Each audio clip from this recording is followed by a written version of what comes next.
guys. Hey, Jay Bond here. I'm with my amazing friend Ariana at her place of business in the village in Arroyo Grande. Hi, guys. So she is a total rock star over here at Honeycomb Home Design. Works with a lot of our clients with just their design needs, kitchen, bath, a lot of interior stuff.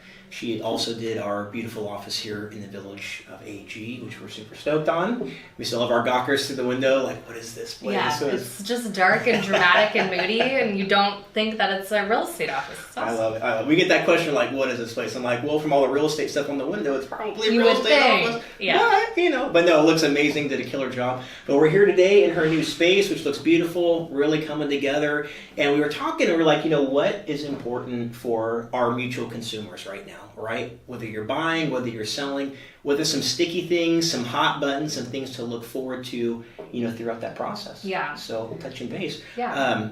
So real quick, why don't we touch base on sellers, right? That's a big deal. What are we looking at with regard to improvements before we hit the market? I know presentation, right, goes a long way. Yeah, I mean, so it's a question that we get often with clients is sometimes, especially in today's market, they're like, should we just sell and buy something else that's more of what we want, or should we put the money into this reno and invest into this property? And so that's really a great time to get your realtor involved, because we don't have a finger on the pulse of what they could get for their particular house or how much money they should invest if they are looking to sell within the next year or so. So Jay and I were talking about, okay, what are the things that you could do to put a little bit of money into it without dipping too much into your pocket? Without breaking the bank, right? Yeah. And so looking at a couple core things that are super important. This isn't your space necessarily, but I touch base on it because it's an important thing. Curb appeal. Yeah. Right? Landscaping is super important. You don't have to go all crazy. Sometimes a couple bags of bark, some drought resistant plants, a few things can add a little bit of pop and curb appeal, which are, the first thing that a buyer is going to see when they drive by, what's that puppy in the window, right? Approach. Because what are they doing? They're looking online and they're like, wow, that's a good wow. They want to envision themselves pulling up to the driveway and feeling good about getting out of the car. Exactly. Not driving by, they're like, honey, hit the gas. Yeah, just please keep going. We're good. Oh, go Not there. our house. Yeah. So that's one of the important things. And then also, too, as you touch base on flooring, kitchen, bath, a lot of those things are important. And around here, right, we're in a custom home market, I like to say, because most homes are very different. We have very few planned communities here. But bringing people from, let's say, the 80s or 90s into the 2020s and beyond. Yeah, get you out of the Tuscan room. Get you out of the 1980s, because we do have a lot of homes that are kind of stuck in that era, which is great. Yes. There's honestly some things that are coming back from the 80s and 90s, but not in that way.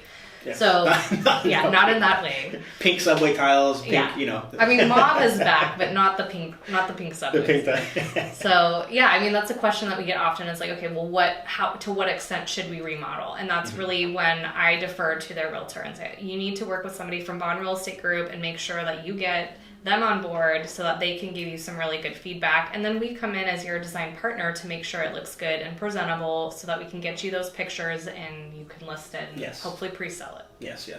So all a very strategic, right? Strategic process going through this thing. Flooring is big. That's a big one, right? Yeah. I think that's a big one to cover. And there's a lot of different things that we're seeing nowadays. And a house I just bought, they did like a cool acid wash concrete floor, which I thought was really bitchin'. But mine's a rental though. For rental, it makes a lot of sense. That may not be what you want for your primary residence.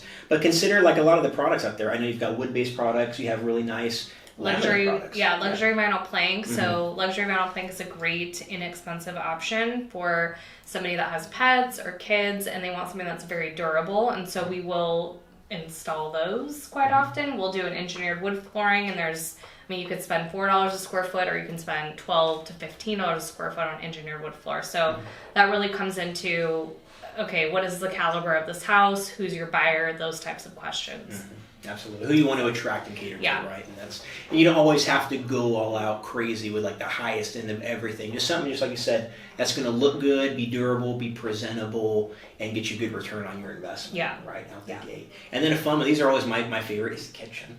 Right. Yeah, I love the kitchen. Yeah, I know you do. But you can have a ball in the kitchen, and you can spend a pretty penny in the kitchen. You can. So, you can. Yeah, it depends. I mean, honestly, like I tell people, and this is how little I know, but I say kitchens and baths will sell a house. So when we are trying to work with a client to consider a remodel of, a guest bath, a primary bath, and the kitchen, it's like those are the areas where it makes sense to spend some money. And that's going to be where people hang out, you know, not in your bathrooms hopefully, but in the kitchen. The bathroom parties? Yeah, bathroom party, you know. We drink wine in our bathroom. No, yeah. Maybe you'll do a 2-person shower. I don't know. But your kitchen is where everyone hangs out. So that is an important place to pay attention to, and upgrading your appliances. If you can do a full gut and do new cabinets and countertops and backsplash and all of that, that's awesome. You can do a more cosmetic approach where you're maybe painting cabinets and doing new countertops and new fixtures.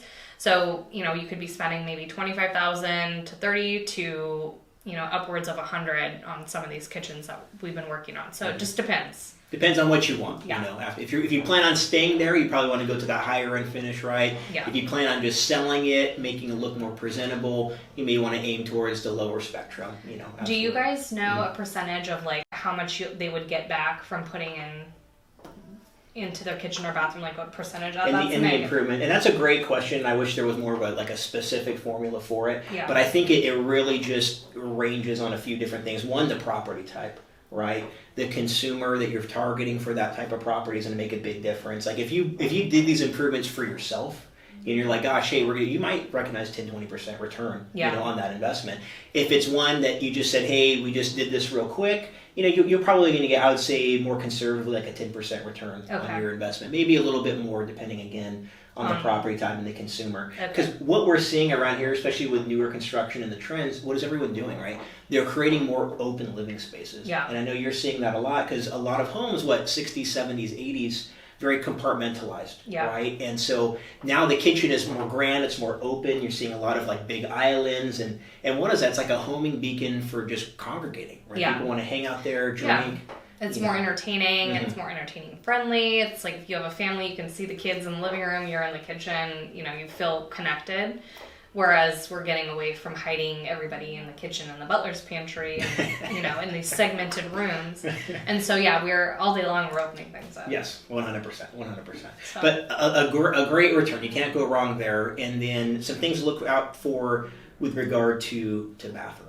And that's like a next hot button right there is getting that done. Yeah. And anything in particular you want to touch base on? So bathrooms, what we are seeing more and more of our clients are asking to, in their primary bath, they're wanting to actually remove the tub. So a lot of the bathrooms in like 80s and 90s, you'll see a bathtub that's, you know, cemented in tile. It's called a deck tub. And it just takes up so much space. It's usually at an angle and it's just not cute.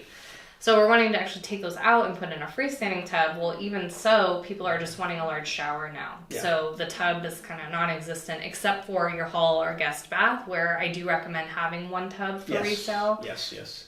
You know, it's important, but more and more people are wanting a large shower that's actually like a roll-in or ADA accessible shower that, you know, is worth doing when you're doing such a big remodel, like a primary bathroom. 100%. And they look good. You know, you're seeing a lot of diversity somewhere like open air showers. Yeah. People hate squeeging. Me, I don't know what it is. I love doing dishes. I love squeeging my shower. You are a very select breed. Most people don't. They're like, we got rid of the glass. You know, we want an open shower. But you're seeing a lot of beautiful finishes, a lot of river rock, like a lot of cool things that people are doing with their bathrooms. Yeah. But one thing I want to echo what she pointed out, which is super important, is having at least one accessible bathtub for people, which is big. You know, around here, markets are a little bit different, but we do cater to sometimes a slightly older demographic here, right? Yeah. More retiree, vacation home buyers, and lots of them need bathtubs. Yeah. You know, they can't deal with the shower for various reasons. Nail on the head there. You definitely need to have one bathtub. At least one tub. And then, I do encourage even our younger clientele, you know, I encourage you to make that shower accessible and where it's roll-in, it's completely flush. So if you needed to have surgery and you were in a walker for some reason, you have access to it and it's a lot easier to use. Yeah. And then I think of that as a selling point too in the future. Why not? No, it's important. That's the direction things are going, but those are things you want to be mindful of, and why you bring someone like Ariana in there to give you some directive on. We'll talk about it. Don't get offended when I say that, and we can put backing for grab bars for future. Those are just types of things that I'm sensitive to because we'd have to outfit showers to do that sometimes. Exactly. 100%. So I'm just thinking about the future buyer and what they would want, but.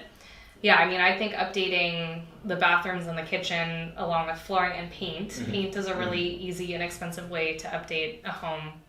and you don't have to go to gangbusters on it. Just a nice clean coat of paint goes a long way. Absolutely. Yeah. And so what are you seeing trend wise right now with regards to like color palettes, color schemes?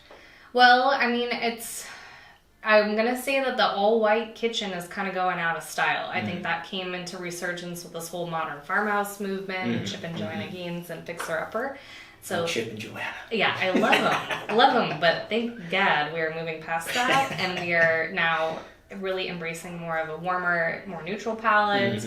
We're seeing a lot of natural earth tones, a lot of like muted, saturated greens and mauves. You know, those types of colors are coming back more as accents, but you're not going to see as much of the all-white kitchens anymore. Interesting. Which is good. It's not a heartbreaking. I'm not heartbroken. Yeah, it's not a heartbreaking. But, you know, and I have clients that, like, they struggle sometimes with, like, making so stylized decisions for their kitchen because they worry about that future buyer. And I always say, okay, well, if you're not going to be selling this house within 10 years or 15 years, don't care about that. Like, do what makes you happy and spend the money to make yourself happy.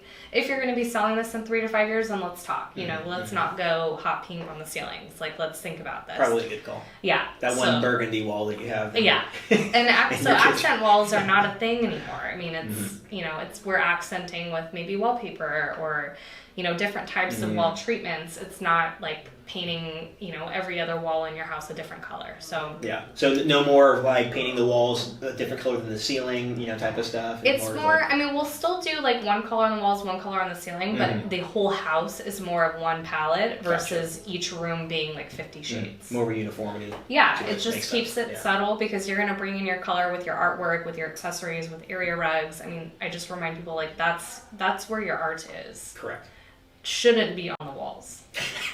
Shouldn't. Write it down. We're going to repeat that real quick. Just don't.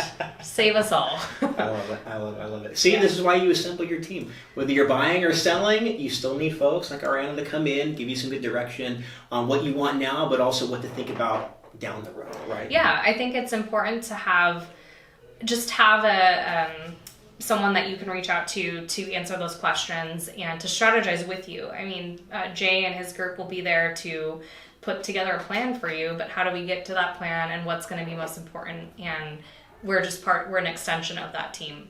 Absolutely, which is awesome. And then flip side of that coin, right? Working with buyers. I know we were just talking about a mutual client that we had both worked with together on their purchase. And so if you're in the process of buying, of course, everyone nowadays is like, I just want to get my offer accepted. Well, you know, after that point, once you get then what?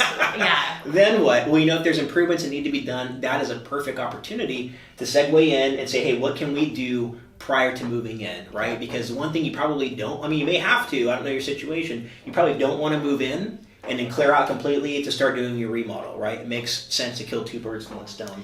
Yeah, I mean, and we get it a lot where we'll have clients contact us. They're closing on the house on this date and they want to get everything done. Well, I just want to put the caveat out there that it may not all get done before you move in 30 days because the construction industry is very busy.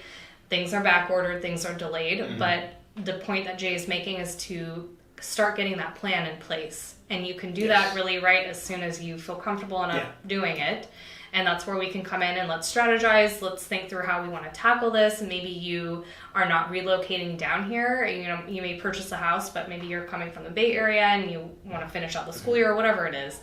We can strategize that with you and then put together a plan on your remodel and how best to tackle that. Yeah, absolutely. So future pacing, guys, I think is the best way to put it. Yeah. You can never start planning for things too soon. Right. It's so true. You really can't. It's so true. Especially in today's climate where it takes like 14 months to get a fridge. So everything. It's been a long time. Yeah. It's been a long time. Yeah. Things are run backward. There's delays with things. But, you know, even more reason, right, to get... Yeah, just to start planning early. And there's some things that you could do. Like we worked with a client just to get them in the house. We picked out their flooring and paint. And they did that before they moved in. And that was manageable and feasible. And then we're going to come back and we're going to do the big remodel, you know, in a year from now when they've gotten settled. So those are things that, again, we can strategize with you once you get in and your buyer or your agent says you're good to do that and feel good about it. So phases. We're doing it in phases. Yes, right? phases. Yes. Which is awesome. I love this. This is so much fun. She's such a good fountain of just information and little tidbits, and I'm always impressed. So are you. When I sit down with her, I'm not very impressed, but she is super impressive. No, you're awesome. Bon and your group are just great, and you guys have built such a great reputation for yourself, and you have success for a reason. So thank you for bringing us on. Of course. No, this is amazing. I love the new space. So real quick while we got everybody, tell them all the amazing, exciting things you got going on, where you guys are at now, the whole thing. You got the floor. So we had an office in Shell Beach. We recently moved to the village of Arroyo Grande, so we have our full showroom here, and we, in addition to being a full-service interior design studio, we have our own cabinetry lines. We have 3 different lines that we carry, and we have one full working display that's almost done. And we'll have another display that will be done in June, and then hopefully our grand opening in October at some point. So we'll announce that, and you can share that with your viewers. And if you're local, come by. If you're not local, come by. It should be fun. And we just want to be a destination for you to design your space, but also outfit your space. So we'll have furnishings, we have home decor, we have cabinetry, we have the resources that you need to get your job done. We work with a lot of local contractors, and we have an amazing design team here as well. So we're just excited to be here and kind of hitting the ground running this year. So it's awesome. I love it. One-stop shop is what she said. Yes. If you have a project that you need to get done, we're your people. So they're going to get it done. This is awesome. I'm excited. Come check out their new space here in the Village in AG. And that's it, guys. Thanks so much for watching as always, and stay tuned for more great content. Thank you.